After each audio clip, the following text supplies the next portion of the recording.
Hello dear students, welcome you to our school Satyam Stars International School।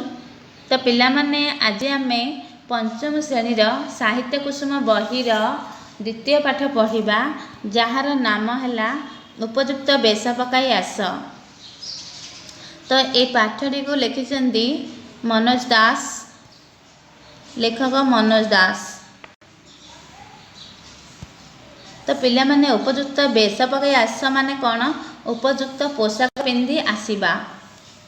तो लेखक मनोज दास 1934 मसीहा February मास 27 तारिख से जन्मग्रहण करते।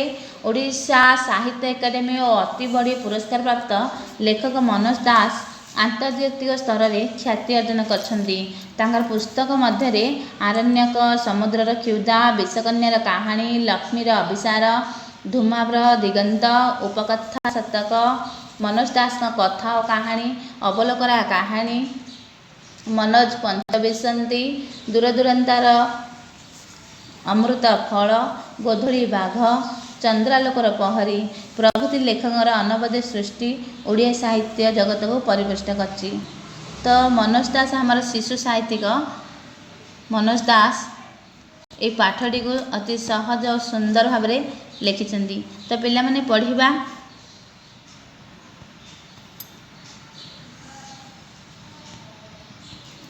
गोटे राज्य जय कले राजा तांको पोशाक खंडे नुआ हीरा लगाती।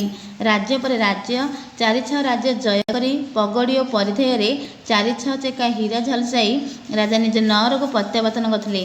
तो पिला माने जानिछ गोटे राज्य रे राजा थिले। से राजा कौन करथिले ना से गोटे राज्य जय कले तांको पोशाक रे खंडे नुआ हीरा लगाती। राज्य पर राज्य चारि छह राज्य माने राज्य पर राज्य अनेक राज्य जय कले से तांको पगड़ी आउ परिधेय माने पोशाक चारि छह चेका हीरा झलसाई राजा निज महल को प्रत्यावर्तन करुथिले।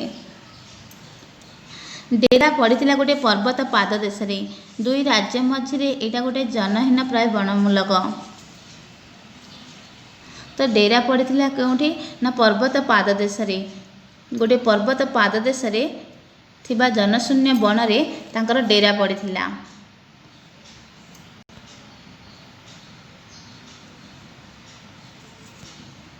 सैन्य बाहिनी शोई पड़े। राजा तांको शिविर बाहर निस्वाधर पदचारण करथिले। हठात सम्मुखवर्ती पर्वत उपरे एक अद्भुत नीलाभ आलोक तांकर दृष्टिगोचर हैला। तांका हृदय विस्मय, चमक एवं आनंद रे भरीगला। से आलोक जे असाधारण से सन्देहर अवकाश नथिला। तो कौन है पिलाने? सैन्य बाहिनी माने शोई पड़े। राजा तांको शिविर बाहर राति रे पदचारण करथिले। हठात तांका सम्मुख एक पर्वत थिला। से पर्वत उपरे एक अद्भुत नील रंगर आलोक तांको देखागला। तांका हृदय विस्मय, आश्चर्य हो गले, चमक एवं आनंद रे भरीगला। से आलोक जे असाधारण से सन्देहर अवकाश नथिला। से जानिपारे जे ये आलोक होची गोटे असाधारण अटे। विस्मित राजा मंत्री को निदर उठाइले और से आलोक देखाइले। मंत्री अति स्वाभाविक भाव में कहिले, महाराज मु संध्या बेले आखपाख लोकंठु शुणी कि से पर्वत उपर जड़े सन्यासी रहती। शीत राति से निआ जाली। तो विस्मित राजा, आश्चर्य राजा मंत्री को निदर उठाइले एवं से आलोक देखाइले। तो मंत्री कौन कहले? मंत्री धीरे से कहिले, महाराज मु संध्या बेले आखपाख माने सेठार जो लोक रोते से शुणी जे पर्वत पर जड़े सन्यासी रहती। जेहेतु शीत राति तेणु से निआ जाली। तो राजा पचारे मंत्री को, मंत्री तुमको से आलोक किपरि लगुची? तो तुमको से आलोकटी किपरि लगुची? Thank you. ए वीडियो टी को लाइक, कमेंट और शेयर करियो।